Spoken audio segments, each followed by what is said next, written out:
Esther looked out the window and saw her cousin Mordecai over by the palace gate. He was clearly in distress. Normally, a political advisor like he would be dressed in his suit and tie, but he was clearly not dressed like that today, spick and span. He was in tattered clothing, kind of ripped clothes, ash, dirt over his body, clearly in distress. So she did what, she would tend to do when she was unhappy. She sent him new clothes and no doubt a stylist in order to cheer him up. Appearances always change things for her, a shopping spree, change of appearance, makeover, always cheer her up. But Mordecai refused the gifts. So this time she actually sent a message. Well, what's wrong, Mordecai? What's up? Eventually the message came back. Esther, there's a death warrant for all Jews throughout the Persian kingdom. On March the 7th, 473 BC, it will be legal for anyone in the Persian kingdom to kill any Jew, young or old, man or woman. Kill them and take their property. That vicious Haman has sold us out, Esther. Esther, you have to do something. You have to beg the king for mercy. You have to stand up for your people, the Jews. Didn't Mordecai understand? It was Mordecai that had asked Esther to keep her identity as a Jew hidden, and so she was safe in the palace. No one would ever know that she was a Jew. She was safe. If she went public, if she took a risky stand, suddenly she'd have this big bullseye target where everybody would know. Easy target to get. And here's her cousin asking her to take a stand. What power does she have anyway to do anything? I mean, sure, she was the queen, but she's the queen in this Persian empire where powerful Persian men call the shots. Though she might be queen, she's really just a pawn in their world of what goes on. It was powerful men like Xerxes, that they were the ones really in charge. And if you've been around the last couple of weeks, you would have heard all these stories about him. We met him for the first time in this Bible book, chapter 1 of Esther. It takes place, this incident, 483 BC, the palace of Susa, in ancient Persia, modern-day Iran. Began with King Xerxes throwing this raucous, riotous party where he grabs all the leading men of the nation. And on a drunken whim, the king orders that Queen Vashti come forth and parade herself before the guys that are all drunk. She refuses. Go figure.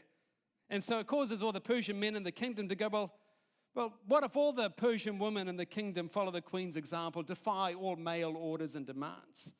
Terrified at the prospects of such thought, they convince the king to dispose of Queen Vashti, making an example of her.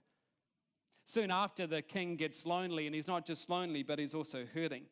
History books tell us that the king had undertaken this disastrous military campaign against Greece. He had lost his entire naval fleet and much of his army. No doubt, feeling like he needed some cheering up, the advisors come to him with this plan. They would host a beauty pageant and get all the most dazzling women for the four corners of the kingdom so the king can have his pick of the litter. Esther was one of the young women who were gathered from the four corners, probably no older than 18 at the time. Esther pleased him the most on the one night with the king, so much so that she was crowned queen. But though she had won, really it was Xerxes who was the winner with his trophy wife. It was all about him. It was always about him and what he wanted. Persia was a place, as it was seen, where a man's value is measured by the size of his wallet. A woman's value is measured by the size of her dress. It's hard to believe that such a society ever existed. It wasn't just Xerxes, though. It was also powerful men like Haman, who we saw last week. Haman was second in command. That's a lot of power, but it's never enough for men like Haman. Haman's one of those people who can't stop talking about themselves, telling you all they know, all they do, all they have. Their speech is this unending litany of accomplishments they deserve full credit for and mistakes they had no involvement in at all. Haman not only wanted to acquire power, he wanted others to grovel over him, flatten him, inflate his already oversized ego. I mean, it's Haman. Powerful, insecure, this huge menace. And Haman works out this arrangement. Whenever he passes by, everyone must bow down to him and give him respect because he just craves it. He wants so much of it. And everybody does that, not because they respect or admire him, but just out of political expediency. It's easier just to follow the law, give people whatever they need. That's everybody except for one guy by the name of Mordecai. Mordecai refuses to bow down. There's a history between his people and Haman's people. And as you expect, Haman is, furious that here is this one guy, Mordecai, that won't bow down and give him the respect that he thinks he's deserved. So he decides he's going to kill Mordecai. But not just kill Mordecai, he's going to kill the entire race of Mordecai, the Jews. Exterminate them as if they're some kind of pest. So Haman goes to King Xerxes and informs him that there's this people group that are nonconformists, and that if they don't stop them now, they're bound to, subvert order throughout the empire. He convinces Xerxes to sign a death warrant to commit genocide of all the Jews. Without blinking, the king signs the paper, doesn't even ask who the people group are. And there's a death warrant for all the Jews to be able to be killed on the 7th of March, 473 BC. And here's her cousin, Esther's cousin Mordecai, hearing about the edict and now asking Esther to step in, to identify as one of the people of God and risk everything. It came down to this. Would Esther use the palace to hide or use her place to help? She wasn't anyone special. She was an orphan, remember, who by chance became queen. Queen didn't have much power. Remember, this is the Persian kingdom where powerful Persian men call the shots. She's really just a valuable piece of property to the king, valuable piece in the king's harem collection. What could she do? What could she do, really?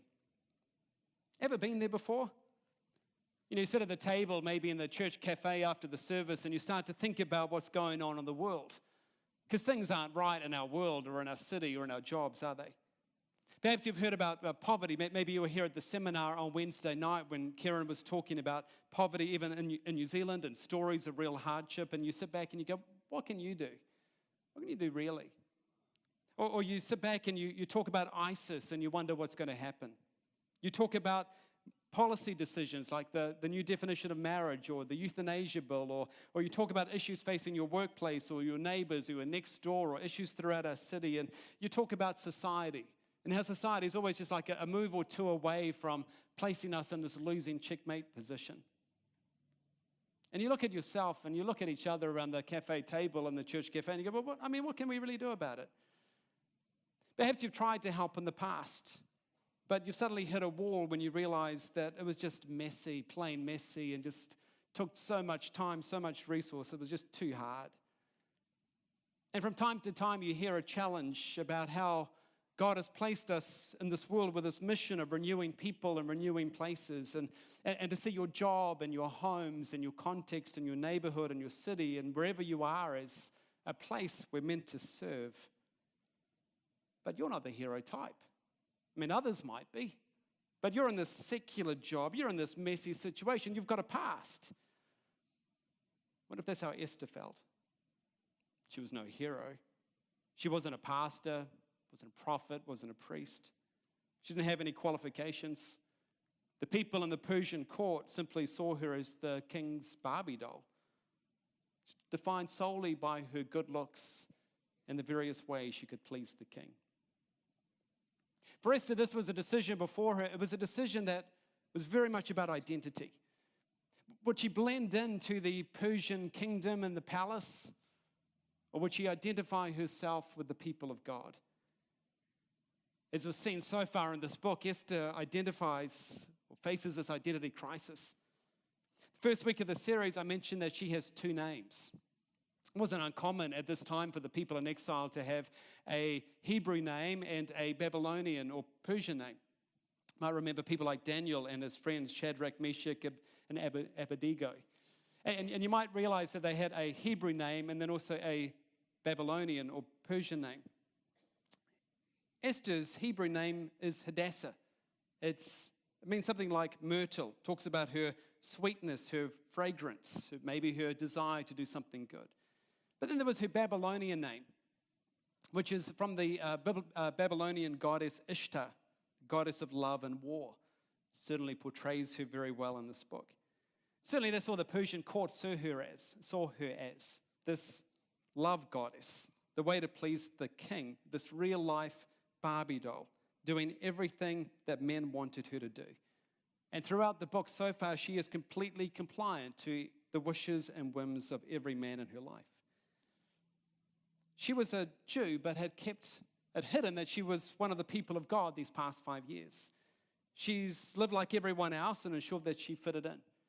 There's nothing distinctive, nothing in her world to identify herself in any way with the people of God. Presumably, she broke the dietary laws that God gave. She certainly slept with Xerxes, a Gentile man, in this beauty, or better still, a sex contest. During that time, there have been all these morally ambiguous decisions. Esther, no doubt, feels like a pawn in a world where powerful men get whatever they want. And she had learned all this time just to go with the flow, do whatever they asked. It was just easier that way. Besides, what options did she really have in that culture anyway? They never cared what she thought. They never cared what was on her mind. Her two names, I think, identify much of her identity crisis. This young woman caught up in these two different worlds, a people of God and the Persian palace, and how do these things come together? And here she is with this choice. Will she identify herself with the palace and just hide away in the comforts of the palace, or will she identify herself with the people of God at great risk? Some of you might be able to relate to her. Some of you do really well at becoming cultural Christians rather than Christians in culture. We don't want to be weird, do we? So we just simply blend in like everyone else.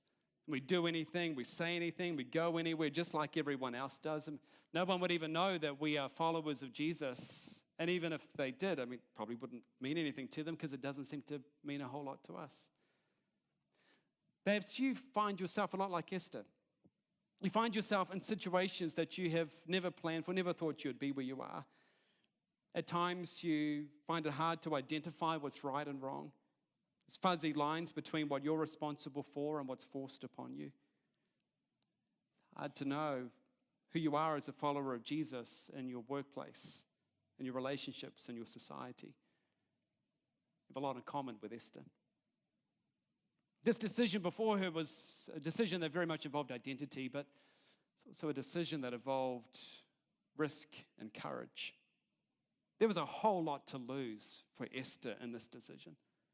Mordecai says to her, "You must go to the king." Esther sends back reasons why that's so hard.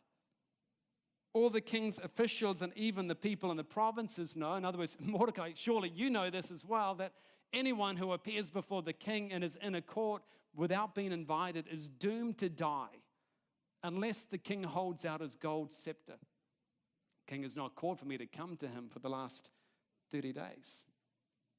Archaeologists show us pictures of different carvings where the Persian king had his gold scepter and behind him was this Median soldier with this large axe in his hand. And history from that time tells us there were just 7 men who were allowed to go into the king's presence unsummoned. Esther certainly was not on that list. Anyone that went in unsummoned without the king holding out the scepter was going to obviously get pretty messy and bloody.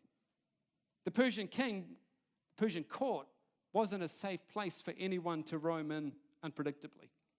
And remember what happened when the first queen took initiative in her own hands and did something the king didn't want? She was finished. There's a lot of precedent set here. And besides, as Esther said, there's an additional glitch in this plan, Mordecai. The king hasn't summoned me into his presence for 30 days. He never calls anymore. He never writes. She knows the king has a full harem. He's not a faithful husband. It's clear to her that the king's desire for her has cooled somewhat over the last 5 years. She doesn't expect to be going into his presence anytime soon.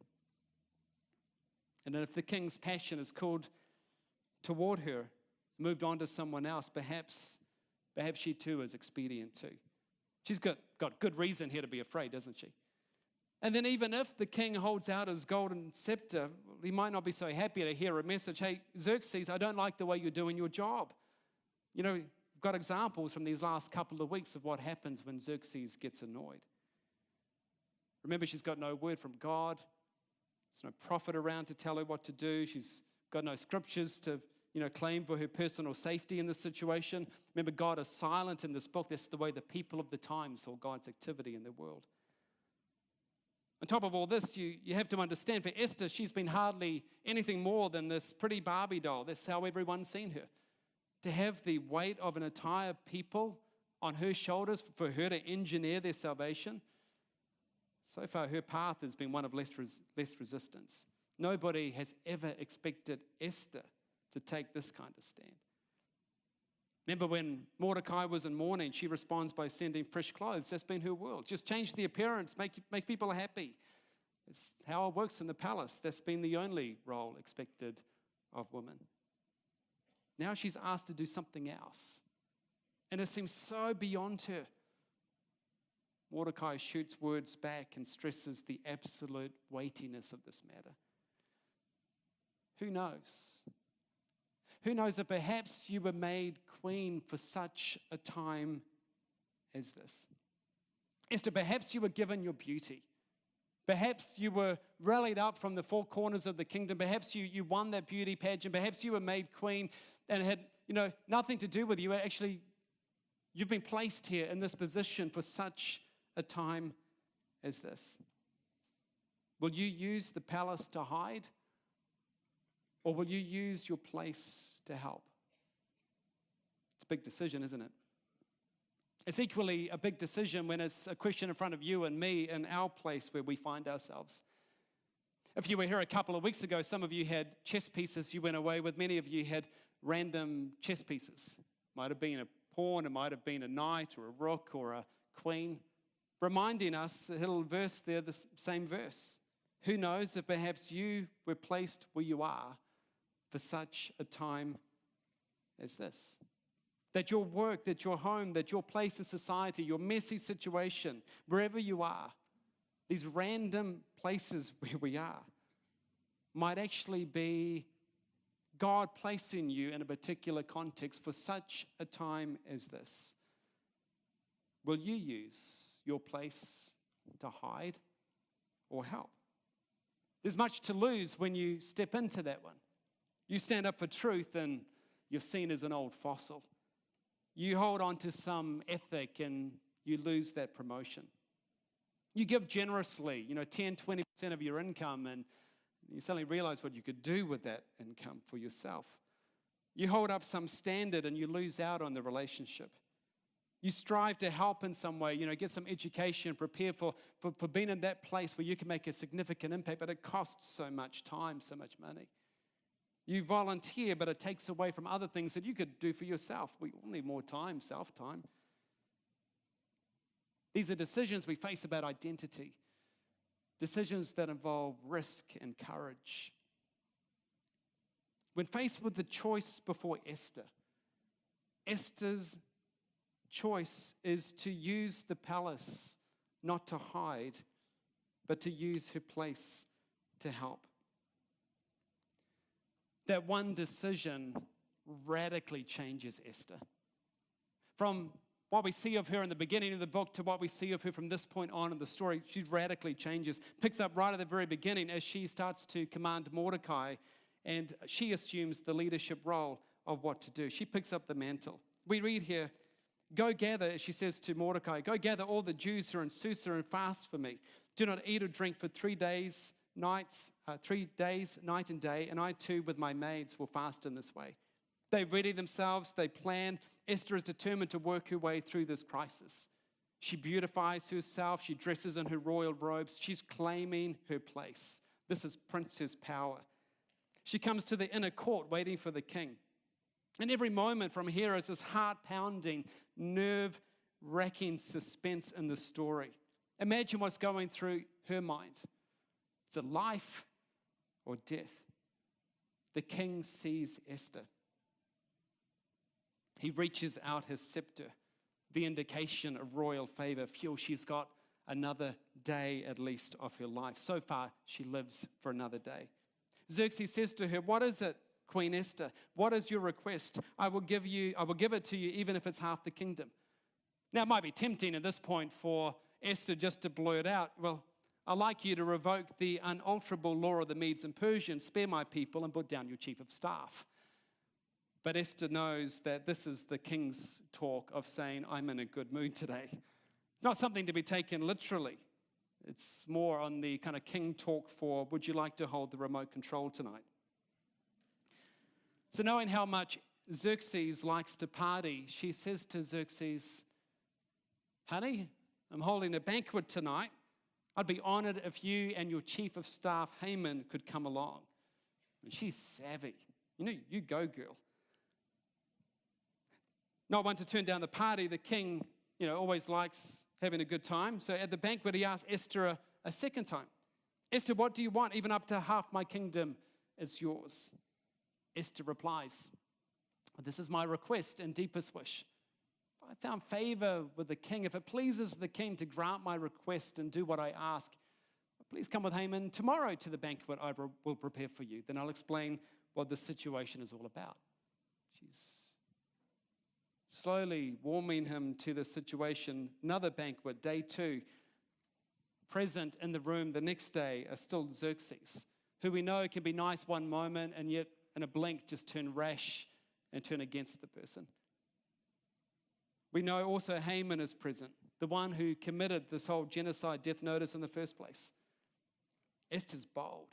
She's right in Haman's face. She knows that if the king's going to change his mind, he's going to get some advice, and she wants to make sure she's leading the way, that avoiding situations where the king will have people around him, where Haman and others might parley with the king and change his mind.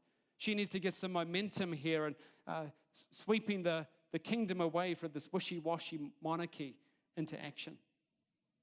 Here's what we read.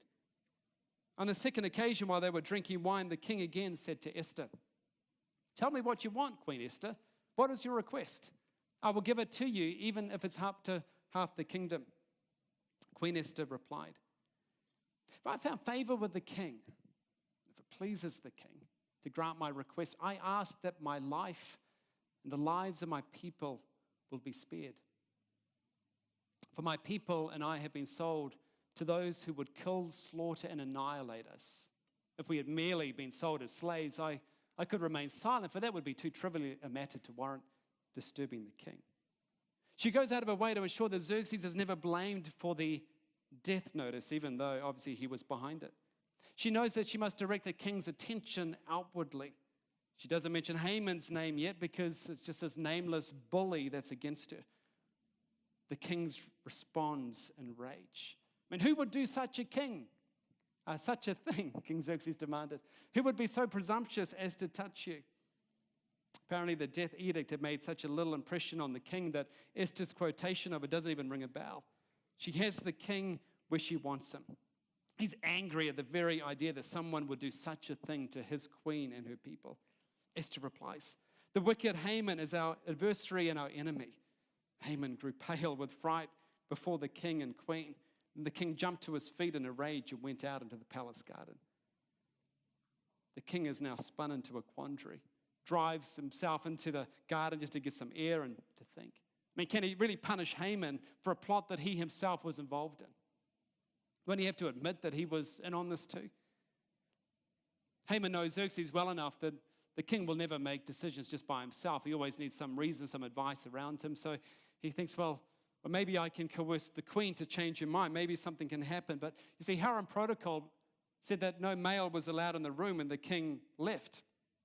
And that you always had to keep, 7 steps away from any woman in the harem, especially the queen. But what could Haman really do? He couldn't follow the king out because he's in a rage about Haman. He can't really flee anywhere and go somewhere else because that would look like he's running for cover and that he's guilty. So he falls down, pleads his case before the queen. We read, in despair he fell on the couch where Queen Esther was reclining just as the king was returning from the palace garden. Chance would have it that the King Xerxes comes back right at this moment, sees this break in protocol. The king exclaimed, will he even assault the queen right here in the palace before my very eyes? Haman has violated the protocol of the court.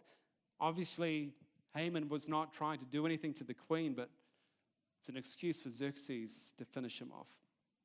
We read, as soon as the king spoke, the attendants covered Haman's face, signaling the doom Then Hamona, one of the king's eunuchs, said, Haman has set out a sharpened pole that stands 75 feet tall, 25 meters in his own courtyard.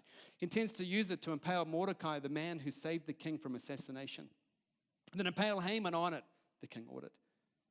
A new edict is set in place. The Jews are able to defend themselves, live for another season. Haman is killed. All because one woman used her place to help rather than use her place to hide. You know, this decision of Esther's is one of those defining moments in her life. Prior to this, as we've seen, she's been this passive agent, the Barbie doll figure focused solely on appearances. But now it's Esther who commands. It's Esther who comes up with strategies to save her people. It's Esther who confronts Haman right to his face. And her decision seems to energize her. Last week we saw the reversal of Haman and Mordecai. Now it's the reversal of Esther herself. I find it interesting too that Esther's referred to by name something like 37 times throughout the book. It's only 14 of those times she's referred to as Queen Esther. All but one comes after this moment in her life. This is the moment that defines her as queen. She seizes her place in such a time as this. See, rather than use the palace to hide, she used her place to help. And effectively, there's this simple question the author of the book is placing before you and me.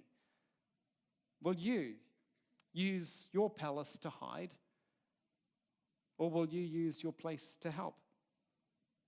You say, well, I don't live in a palace. But think about the place you are in. We're all placed here in New Zealand, whether we were born here or whether we find ourselves here now. Significant part of the world, and the largest city of New Zealand, the central part of that city of New Zealand. And because of those, there's opportunities. I guess there's this power in front of us that many others in our world don't have. We could talk about the power of education. We take it for granted, but a big part of our world doesn't have such things. How might we use what we have, not for ourselves, but for others? We could talk about the power of extra. You know, most of us in this room have more than we need. I mean, we always crave for more. We'd always like to have more. But compared to the rest of the world, we have more than what we need.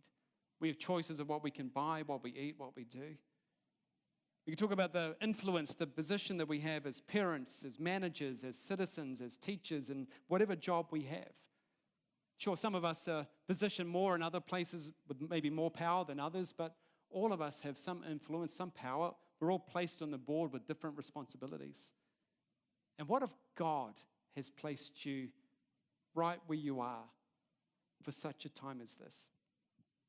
You say, well, I've worked really hard to get where I am. You know, I studied, I sacrificed an awful lot to get to where I am, but what about Esther? I mean, she was born with her good looks. You know, all these things kind of happened to her. She didn't earn her way to the palace. She might have been involved in some of those things, but she got there because of this guiding hand upon the events of her life. Isn't it the same with you? I mean, other people work just as hard in the world, but they've never got ahead as far as you have. They don't have the same opportunities as you have. You say, well, I've done some pretty shady things in my life. You think Esther hadn't? You say, well, I need to get everything sorted out, and maybe then, but did Esther? See, some of you here might even be exploring faith, and you might have this mistaken notion that God accepts and uses people solely based on a good performance basis. You think that God would never use somebody like you with your past, with your context, with the messes of your life, with the bad decisions you've made. But the Bible is full of stories of shady characters and messy situations where God steps right in the middle of it and saves somebody and uses that very person for his purposes to renew people and renew places. Your story is probably not that dissimilar to Esther's. You say, well, I'm not the hero type. I mean, was Esther? Do you really look at somebody like Esther as the person you expect to be the hero of the story? I mean, the story is almost quite comical when you realize that here is a stereotypical Barbie doll woman in this Persian world of laughable stereotypical males, capable of facing the ultimate national crisis and diverting the royal power to her own ends. And it shows that ordinary people can be used by God to do truly extraordinary things. I think the author of this book is teaching so you can say, a theology of possibility. The willingness to face history with an openness to the possibility that God can use you and me wherever we are, whatever we're doing, in such a time as this. Now, if we stopped right here, you might be inspired to follow Esther's example. It's a powerful story, isn't it? And that might kind of affect you for a day or two, maybe a week tops. But you'd kind of withdraw when the risk gets too great. I mean, examples of Esther kind of inspire us, but at the end of the day, you need more than inspirational stories to get you through the day-to-day reality of life. You need to know why you can use your palace to help and not to hide. You see, Esther saved her people by identification and mediation. She didn't take the safe way. She identified with her people. She said, if I perish, I perish. If I die, I die. And she mediated. She goes right into the king's presence, stands before the king to mediate on behalf of her people. Does it remind you of anyone else? Things weren't right in our world. We all faced real need. And like the Jews here in the story, we were facing a death sentence on our head as well. But rather than hide away in the ultimate palace, Jesus used his place to help. He identified with us. He identified in our pain, our situation, our mess. And he mediates for us. He did what was necessary, and he goes right before the king in our place to reverse our situation. And it wasn't, if I perish, I perish. If I die, I die. But when I perish, when I die, I will die. No coercion. He does what is necessary to reverse our situation. And as a result, our destinies change forever. And the gospel, the whole gospel, calls us to do the same for others. Jesus lived in the ultimate palace with the ultimate glory. No one coerced him, but he did this for you and me. And the very reason we can help and not hide is, well, we've got nothing to lose. We have everything. After talking about the way Jesus is able to save anyone and everyone, Paul finishes his argument in Ephesians 2 and he says, for we are God's masterpiece. He has created us anew in Christ Jesus so that we can do the good things he planned for us long ago. See, when you find your identity in Jesus, it's no longer in the palace. You no longer need this constant approval rating from your stuff or your name or your looks or your car or your job or whatever it is. You find your identity anchored in Jesus. You've got nothing to prove anymore. You also find your security in Jesus. You don't need to be afraid of stepping out. You don't need to be worried about the risk. You can stand up for truth. You can say no. You can say yes. You can give money and resources to help others. You've got nothing to prove anymore. You've got nothing to lose because you're in this relationship with Jesus and you're secure. Your job has purpose. Your home is a significant place. Your messy situation is even able to be used by God. You can lose everything because you have everything in Jesus. And because of Jesus, rather than use the palace to hide, we can use our place to help. Let's pray together.